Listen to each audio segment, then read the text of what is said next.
කොහොමද මොකක්ද කරන්න ඕනේ අවුරුදු 5කින් ILR එක ගන්න? වීඩියෝ එකත් එක්ක ඉන්න මම කියන්නම් කොහොමද කරන්න කියලා.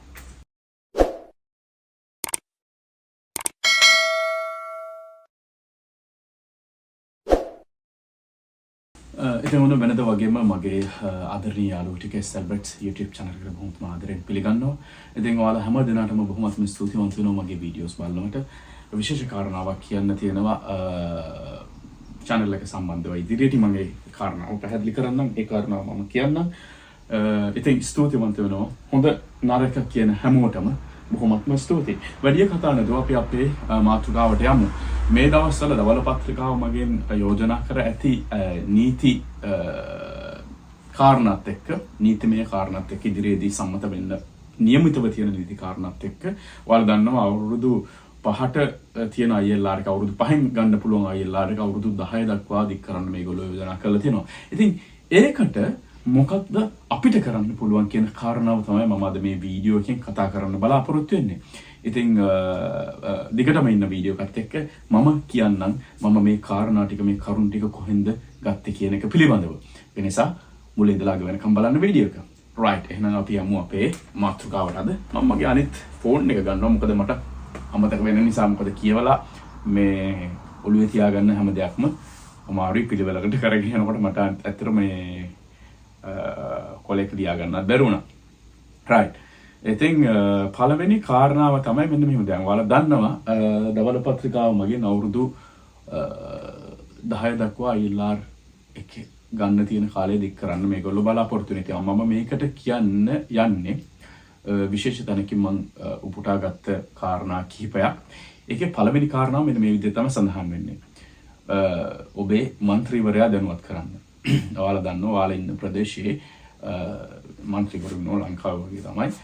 മന്ത്രിවරු ඉන්නවා. එතකොට යාළුව දැනුවත් කරන්න පුළුවන් මොකද්ද මේකට කරන්න පුළුවන් කියලා ඔයාලගේ අදහස් ටික යාළට කියන්න පුළුවන්. එතකොට ඔබේ ප්‍රාදේශීය පාර්ලිමේන්තු മന്ത്രിවරයා සම්බන්ධ කර යෝජිත වෙනස්කම් පිළිබඳව ඔබේ කනස්සල්ල ප්‍රකාශ කරන්න කියලා ඒකේ යෝජනා කරලා තියෙනවා. ඇත්තටම අපිට ඒක කරන්න පුළුවන්. මොකද මෙහි ලංකාව වගේ තමයි අපි යන්න ඕනේ නැහැ. අපිට ලියන්න පුළුවන් ඒගොල්ලන්ට ඊමේල් කරන්න පුළුවන්. ඒ වගේ දේවල් කරන්න පුළුවන්. බොහොම ලේසියෙන් ඒවට ඒක කරගන්න පුළුවන්. ඉතින් මෙහිදී ඔයාලට සඳහන් කරන්න පුළුවන් තමන්ගේ ජීවිතේ තමන් කැපකිරීම මෙහිදී කරපු ඒ ගාවේ ලංකාවේ කොච්චර කැපකිරීම කළාද මෙහාට ආවේ තමන්ගේ දරුවෝ වෙනුවෙන් තමන්ගේ දරුවන්ගේ අධ්‍යාපනය වෙනුවෙන් තමන්ගේ රැකියාව වෙනුවෙන් මේ කියන කාරණා ටික එකතු කරලා ඔයාලට තමන්ගේ മന്ത്രിවරයාට ලියවිල්ලක් හරි දැනුවත් කිරීමක් හරි කරන්න පුළුවන් කොහොමද ඒක කරන්න කියලා. ඉතින් ඔබේ ප්‍රාදේශ සභා മന്ത്രിවරයා සොයාගන්න පුළුවන් ලින්ක් එකත් ඒ පෝස්ට් එකේ සඳහන් වෙලා තිබුණා. ඒ ලියවිල්ල සඳහන් වෙලා තිබුණා. මම ඒක මේ වීඩියෝ එකේ දාන්නම් ඩිස්ක්‍රිප්ෂන් එක වලට ඒක ගන්න පුළුවන්. ඉතින් ඒ විදිහට තමයි පළවෙනි කාරණාව. ඒ වගේම තමයි යාට ලියන්න ඕන විදිහේ සාම්පල් ලෙටර් එකකුත් ඒ පෝස්ට් එකේ තිබුණා. ඉතින් මම ඒකත් ඒ විදිහටම අරගෙන මම ඔයාලා වෙනුවෙන් දෙන්නම්. මොකද සමහර විට ඒ පෝස්ට් එක ඔයාලා දකින්න නැති වෙන්නත් පුළුවන්. සමහරට දකින්නත් පුළුවන්. ඉතින් ඒක නිසා මම මේ විස්තර ටික අරගෙන මම ඔයාලට මේ වීඩියෝ ඩිස්ක්‍රිප්ෂන් එකේ දානවා. ඊගාවට දෙවෙනි කාරණේ තමයි සාමූහික බලපෑම් හා සංවාද සඳහා සම්බන්ධ වෙනවා. ඉතින් ඔයාලා දන්නවා ඔයාලගේ ප්‍රදේශයේ ආගමන ගැටලු කෙරෙහි එහෙම නැත්නම් වෙනත් වූ එදිනදා ජීවිතයේ පැවතෙන ගැටලු සම්බන්ධව සාමූහික සාකච්ඡා පවත්වනවා. ඉතින් අන්න ඒ වගේ දේවල් වලට ඔයාලට වෙලාව තියෙන වෙලාවට සම්බන්ධ වෙන්න හැකියාව තියෙනවා. ඒක සමාජ මාධ්‍ය කණ්ඩායම් වෙන්න පුළුවන්. එහෙම නැත්නම් තමන්ගේ කමියුනිටි එකේ ඉන්න කට්ටියත් එක්ක කමියුනිටි සෙන්ටර්ස් වල ගැද වෙන්න පුළුවන් කතා බහ කරලා ඒ මේ පිළිබඳව කනස්සල්ල ඔයාලට පෙන්වන්න පුළුවන්. තුන්වෙනි කාරණාව තමයි පෙට්සම්. UK පාර්ලිමේන්තු එකේ වෙනම සෙක්ෂන් එකක් තියෙනවා පෙට්සම් සම්බන්ධව. මම ඒකේ ලින්ක් එකක් මේකේ දාන්නම්. ඊට අමතරව තව පෙට්සමක් මේ කියනවා මේ සඳහන් වෙන විදිහට ඒකේ ලින්ක් එකක් මම ඔයාලට දාන්නම්.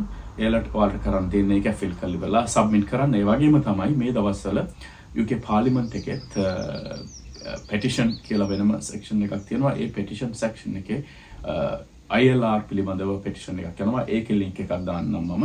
ඊට අමතරව අනිත් ආයතනය මගින් කරගෙන යන මම හිතන්නේ change it කියන එක තමයි මට මතක විදියට මේකෙන් කරගෙන යන ලින්ක් එකත් මම පල්ලෙහෙන් දාන්නම්. ඔයාලට පුළුවන් එතකොට ඒකත් ෆිල් කරලා ඉවර වෙලා ඒකට සහභාගී වෙන්න. මේ විශේෂයෙන්ම මේ petitions දෙකේම පෙත්සම් දෙකේම අත්සන් ලක්ෂයක් අවශ්‍ය කර තිබෙනවා. ඒ අත්සන් ලක්ෂය සීමාවට ආවට පස්සේ තමයි මේගොල්ලෝ මේක පාර්ලිමේන්තුවේ විවාදයක් විදිහට ඉස්සරහට අරගෙන යන්නේ. ඊළඟට හතරවෙනි කාරණාව තමයි ඔයාලා වෘත්තීය සංගම් ක්‍රියාකාරකම් වල රැඳිලා ඉන්නවනම් සමහර සෞඛ්‍ය සේවාව හෝ වේවා නැත්නම් හොටෙල්ස් වල වේවා ඒ මොන හරි තැනක ඔයාලගේ වෘත්තීය සමාගමක ඔයාලා membership එකක් තියෙනවා නම් ඉතින් එයාලත් එක්ක සම්බන්ධ වෙලා ඔයාලගේ තියෙන disappointment එක මේ පිළිබඳව තියෙන අදහස් ටික ප්‍රකාශ කිරීමට හැකියාව ඔයාලට තියෙනවා. ඉතින් මෙන්න මේ කාරණා හතර ඔයාලට කරන්න පුළුවන්. අපිට ඒක කරන්න හැකියාවක් සහ ඒකට අයිතියක් තියෙනවා.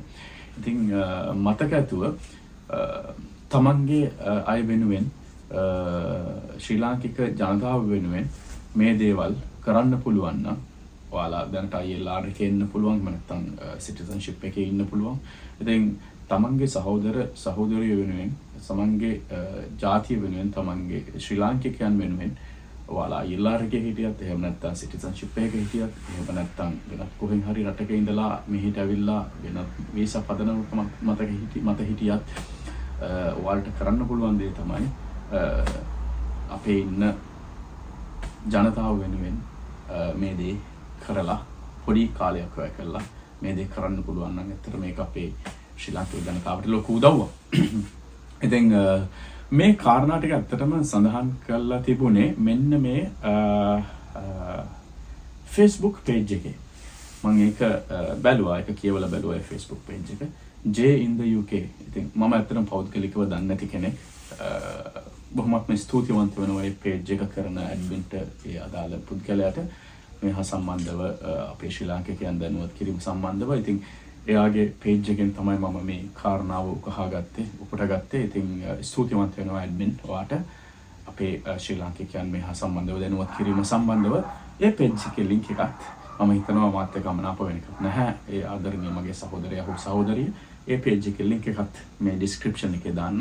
please page එක like කරන්න ගිහිල්ලා මගේ page එකක් නෙමෙයි පැහැදිලි මම ඇත්තටම දන්නේ නැහැ පෞද්ගලිකව කොහොමද දන්නේ නැති කෙනෙක්.